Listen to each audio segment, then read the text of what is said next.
नमस्कार दोस्तों, आज की क्लास में हम पढ़ने वाले हैं हिंदी की संवैधानिक स्थिति।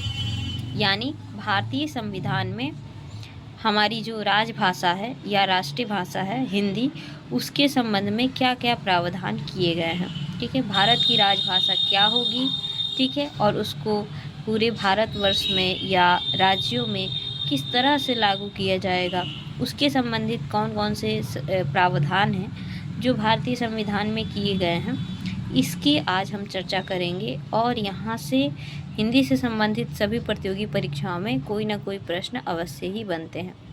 तो सबसे पहले जानने वाली बात ये है कि भारत के संविधान के भाग 17, ठीक है, भाग 17 में अनुच्छेद 343 से लेकर 351 तक में हिंदी की संवैधानिक स्थिति का वर्णन है। ठीक है, राजभाषा संबंधित प्रावधानों का वर्णन है 343 से 351 अनुच्छेद तक।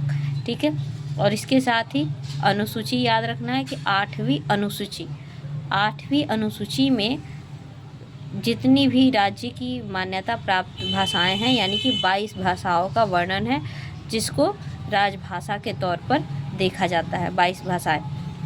ठीक है, इसके साथ ही याद रखना है कि अनुच्छेद 120 जो है यह बताता है कि संसद का कार्य किस भाषा में होगा, राजभाषा हिंदी और सह राजभाषा अंग्रेजी में।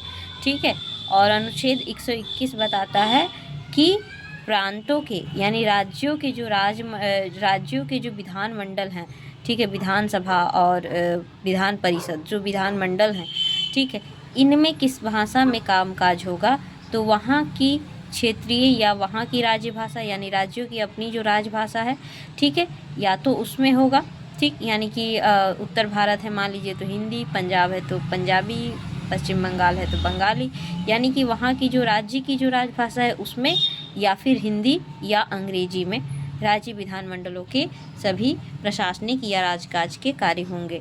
ठीक है, अनुच्छेद 210 में ये वर्णित है और अनुच्छेद 110 में संसद के कार्यों की भाषा का वर्णन है। तो ये हो गया।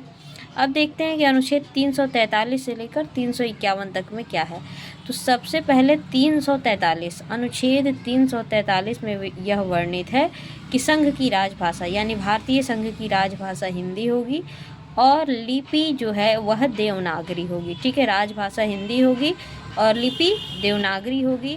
और अंकों का जो रूप होगा, भारतीय अंकों का जो रूप होगा वह अंतर्राष्ट्रीय होगा, यानी अंक जो हैं 0 से लेकर के आप देखते हैं 9 तक, या फिर मतलब जितने भी अंक इस्तेमाल किए जाते हैं, ठीक है, वह अंकों का रूप अंतर्राष्ट्रीय मानक का होगा। ठीक है, यानी जो पूरे विश्व भर में जिस तरह से अंकों का रूप है वही अंकों का रूप यहाँ भी प्रचलित रहेगा, और साथ ही राजभाषा हिंदी रहेगी और लिपि देवनागरी रहेगी। यह बात किस में बताई गई है, अनुच्छेद 343 में। ठीक है, अब देखिए अनुच्छेद 344 में क्या बताया गया है। अनुच्छेद 344 में ये बताया गया है कि संविधान लागू होने के प्रारंभ से यानी 1950, ठीक है, तो प्रारंभ से 5 वर्ष की समाप्ति पर, ठीक है, प्रारंभ से 5 वर्ष की समाप्ति पर राष्ट्रपति जो है एक आयोग गठित करेगा, राजभाषा आयोग। ठीक है, एक आयोग गठित करेगा, ठीक, जो कि एक निश्चित की जाने वाली एक प्रक्रिया के अनुसार राष्ट्रपति को सिफारिश करेगा। कैसी सिफारिश करेगा कि शासकीय प्रयोजनों के लिए हिंदी की अधिकाधिक प्रयोग को कैसे बढ़ाया जाए, साथ ही किन किन जगहों पर जो है मतलब भाषा संबंधित सभी प्रकार के सुझाव वह राजभाषा आयोग देगा। और इसका गठन कब होगा, प्रारंभ से 5 वर्ष बाद और उसके बाद प्रत्येक 15 वर्ष पे। ठीक है, प्रारंभ के 5 वर्ष बाद यानी कि भारत का जो संविधान लागू हुआ 50 में, तो एक बार बना 1955 में, और फिर उसके 15 वर्ष बाद। तो इस तरह से प्रावधान किया गया। ठीक है, तो ये हो गया। इसके बाद जो है अब आते हैं अनुच्छेद 345 देखते हैं। 345 में ये वर्णित है, यानी कि 44 तो हो गया राजभाषा आयोग के गठन की बात, ठीक है, कि संविधान लागू होने के 5 वर्ष बाद आयोग का गठन होगा। ठीक है, और उसके प्रत्येक 10 वर्ष बाद यानी कि पहले 5 वर्ष बाद पर लागू होगा, गठित होगा राजभाषा आयोग, और फिर प्रत्येक 10 वर्ष बाद। और उसके बाद ये तो है 344 में। ठीक, 343 हमने देख लिया, राजभाषा क्या होगी, लिपि क्या होगी, इस संबंध में था। और 44 था कि राजभाषा के गठन के संबंध में, राजभाषा आयोग के गठन के संबंध में। और 345 क्या है, 345 है कि विधानमंडल, राज्य की विधानमंडल की भाषा क्या होगी। राज्य की विधानमंडल की भाषा जो है क्या होगी, विधि द्वारा राज्य में प्रयुक्त होने वाली भाषा, ठीक है। यानी कि उस राज्य की जो भाषा है, उस क्षेत्र विशेष की जो भाषा है, ठीक है, या तो उसको राज्य भाषा के तौर पर स्वीकार किया जाएगा, ठीक। अगर वहाँ की अपनी कोई राजभाषा नहीं है तो हिंदी को शासकीय प्रयोजन के लिए स्वीकार किया जाएगा। अगर वहाँ हिंदी भी स्वीकार्य नहीं है तो फिर अंग्रेजी का प्रयोग यथावत होता रहेगा। यानी कि या तो राज्य की अपनी राजभाषा, या फिर हिंदी, या फिर अंग्रेजी, ठीक है। तो राज्यों के शासकीय प्रयोजन में किस तरह की भाषा का प्रयोग होगा, इसका वर्णन अनुच्छेद 345 में है। 346 में क्या है, 346 में है राज्यों के बीच, ठीक है, पत्राचार कैसे होगा, और संघ और राज्य के बीच पत्राचार कैसे होगा, इस संबंध में है, ठीक है। तो संघ द्वारा प्राधिकृत भाषा एक राज्य और दूसरे राज्य के बीच में तथा किसी राज्य और संघ की सरकार के बीच में पत्र आदि की भाषा होगी। तो संघ द्वारा प्राधिकृत भाषा कौन सी है, हिंदी है, हिंदी संघ की राजभाषा है, और अंग्रेजी भी। तो या तो हिंदी में होगी या फिर अंग्रेजी में होगी। क्या, दो राज्यों के बीच पत्राचार या फिर संघ और राज्य के बीच पत्राचार की क्या भाषा होगी, इसका वर्णन अनुच्छेद 346 में। 347 में क्या है, 347 में ये है कि यदि किसी राज्य की जनसंख्या का एक बड़ा भाग यह चाहता है कि उसके द्वारा बोली जाने वाली भाषा को उस राज्य में मान्यता दी जाए, यानी उस राज्य की शासकीय प्रयोजन या राजकाज की भाषा के रूप में मान्यता दी जाए, तो राष्ट्रपति यह निर्देश दे सकेगा, ठीक है। और मतलब राष्ट्रपति जो है इस संबंध में निर्देश दे सकता है कि उस भाषा को उस राज्य में सर्वत्र या फिर उसके किसी एक भाग के लिए विनिर्दिष्ट करे, यानी कि आदेश दे सकता है कि उसे शासकीय प्रयोजन के लिए उपयोग में लाया जा सकता है। यानी कि अगर जनसंख्या का एक बड़ा भाग किसी भाषा विशेष को अपने क्षेत्र में मान्यता दिलवाना चाहता है तो यह राष्ट्रपति के निर्देश पर संभव हो सकेगा। यह अनुच्छेद 347 में है। अनुच्छेद 348 क्या है, अनुच्छेद 348 है जो उच्चतम न्यायालय और उच्च न्यायालय की जो भाषा है, ठीक है, उच्चतम न्यायालय और उच्च न्यायालय की कार्यवाहियाँ जो हैं वह अंग्रेजी में होंगी, ठीक है। जब तक संसद विधि द्वारा उपबंध न करे, यानी कि जब तक विधि द्वारा कोई इस संबंध में निर्णय अभी न ले लिया जाए, तब तक उच्चतम न्यायालय और प्रत्येक उच्च न्यायालय की सब तरह की कार्रवाई जो है अंग्रेजी भाषा में ही होगी, जैसा कि अभी भी हो रहा है। संसद द्वारा अभी तक हिंदी या किसी इस तरह का कोई प्रावधान नहीं बना है कि वहाँ कौन सी भाषा प्रयोग होनी चाहिए उच्चतम न्यायालय और उच्च न्यायालय में। तो फिलहाल अब तक भी आप देखेंगे तो उच्चतम न्यायालय यानी कि सुप्रीम कोर्ट और जितने भी हाई कोर्ट है वहाँ की जितनी भी कार्यवाहियाँ हैं सब अंग्रेजी भाषा में होगी, ऐसा लिखा हुआ है अनुच्छेद 348 में, ठीक है।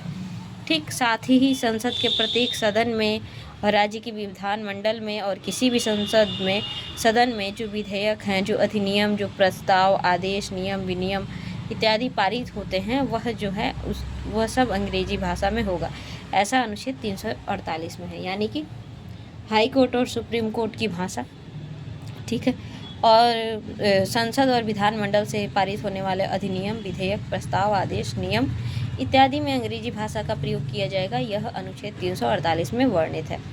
349 में क्या वर्णित है, 349 में यह वर्णित है कि राज्य भाषा से संबंधित संसद यदि कोई भी विधेयक या संशोधन पुनः स्थापित करना चाहता है या कोई भी प्रस्ताव इत्यादि पारित करना चाहता है तो उसके लिए उसे राष्ट्रपति की मंजूरी लेनी अनिवार्य है। और राष्ट्रपति मंजूरी कैसे देगा, आयोग की सिफारिशों पर, यानी जो राजभाषा आयोग का गठन हुआ है उस आयोग की सिफारिशों पर और उसके द्वारा गठित रिपोर्ट पर पूरी तरह विचार करने के बाद ही अपनी मंजूरी देगा, अन्यथा नहीं। यानी संसद किसी भी तरह का कोई विधेयक या संशोधन करना चाहती है या लाना चाहती है राजभाषा के संबंध में तो उसके लिए उसे राष्ट्रपति की मंजूरी लेनी होगी। और राष्ट्रपति भी मंजूरी कब देगा, जब वह राजभाषा आयोग की सिफारिशों पर और उसके द्वारा गठित रिपोर्ट पर पूरी तरह विचार कर लेगा तब। तो ये किस चीज़ में वर्णित है, अनुच्छेद 1949 में, ठीक। अनुच्छेद 1950 में अनुच्छेद 349 में, अनुच्छेद 350 में क्या वर्णित है, अनुच्छेद 350 में वर्णित है कि देश में कोई भी व्यक्ति यानी प्रत्येक व्यक्ति जो भारत राज्य का कोई भी भारत देश का कोई भी नागरिक, ठीक है, किसी भी शिकायत को दूर करने के लिए संघ या राज्य के किसी भी अधिकारी या प्राधिकारी को यथास्थिति संघ में या राज्य में प्रयोग होने वाली किसी भी भाषा में अभ्यावेदन देने का अधिकारी होगा। मतलब ये है कि यदि कोई भी नागरिक कोई भी शिकायत दर्ज कराना चाहता है, चाहे वो तो वो किस भाषा में देगा, तो संघ में जो भाषा को मान्यता प्राप्त है यानी हिंदी, और राज्य में जो भाषा प्रयोग की जा रही है यानी उस राज्य विशेष की राजभाषा या हिंदी में, ठीक है, जो भी भाषाएं, ठीक है, मान्यता प्राप्त हैं, चाहे वो संघ की हिंदी भाषा हो, चाहे उस राज्य की भाषा हो, किसी भी भाषा में अधिकारियों को अपनी अभ्यावेदन देने का अधिकारी होगा। ठीक है, तो किस भाषा में शिकायतों का अभ्यावेदन या प्रतिवेदन दिया जाए, इसके संबंध में जो है भाषा का क्या प्रावधान रहेगा, इसका वर्णन अनुच्छेद 350 में है। 351 में क्या वर्णित है? 351 जो है हिंदी की सामासिक संस्कृति के वहन का उल्लेख करता है, यानी कि अनुच्छेद 351 यह बताता है कि राज्य का यह कर्तव्य होगा कि वह हिंदी के प्रचार प्रसार और विकास के लिए कार्य करे। ठीक है, और हिंदी के संवर्धन के लिए वो क्या करेगा कि 8वीं अनुसूची में जितनी भी भाषाएं हैं, ठीक है, मुख्यतः संस्कृत और गौड़ रूप से जितनी भी अनुसूची में 22 भाषाएं हैं, उन सभी भाषाओं से शब्दों को लेते हुए या उनके को उसका इस्तेमाल करते हुए हिंदी के जो है शब्द संपदा में वृद्धि की जाएगी और हिंदी का प्रचार प्रसार और विकास का कार्य करेगा राज्य। ठीक है, यह उसका दायित्व है। ठीक है, तो इसमें एक तरह से हिंदी की सामासिक संस्कृति की बात की गई है। हिंदी की सामासिक संस्कृति क्या है कि वो किसी भी भाषाओं से शब्दों को ग्रहण करती है और इसके प्रकार इस तरह से वो अपने शब्द भंडार को वृद्धि करती है।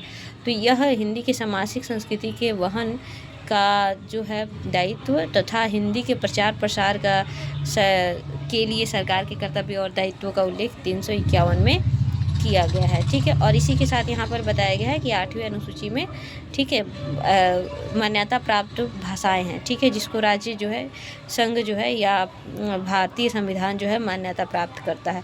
तो वो कौन कौन सी भाषाएं हैं जो 8वीं अनुसूची में सम्मिलित हैं? वे 22 भाषाएं हैं। ठीक, पहले यह इनकी संख्या 14 थी और धीरे धीरे इसमें भाषाएं जुड़ती चली गई और अब इसकी संख्या 22 है।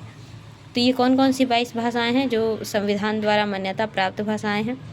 ये हैं असमिया, उड़िया, उर्दू, कन्नड़, कश्मीरी, गुजराती, तमिल, तेलुगु, पंजाबी, बांग्ला, मराठी, मलयालम, संस्कृत, सिंधी, हिंदी, नेपाली, कोंकणी, मणिपुरी, बोडो, संथाली, डोंगरी और मैथिली। ये 22 भाषाएं हैं जिनको संविधान द्वारा मान्यता प्राप्त किया गया है। ठीक है, और ये 22 जो हैं 8वीं अनुसूची में सम्मिलित भाषाएं हैं। ठीक है, तो ये हो गया कि हिंदी की राजभाषा संबंधित प्रावधान अनुच्छेद 343 से लेकर 351 तक, और साथ ही महत्वपूर्ण है अनुच्छेद 120 जो कि संसद के कार्यों की भाषा का वर्णन करता है, और अनुच्छेद 210।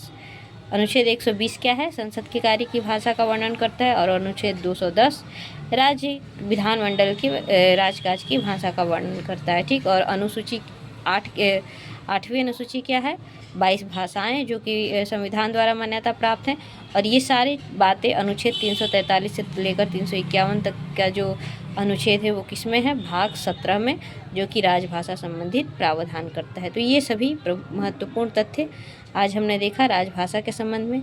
इसी प्रकार के परीक्षा उपयोगी तथ्यों को पढ़ने के लिए चैनल से जुड़े रहें। चैनल को लाइक और सब्सक्राइब करें। धन्यवाद।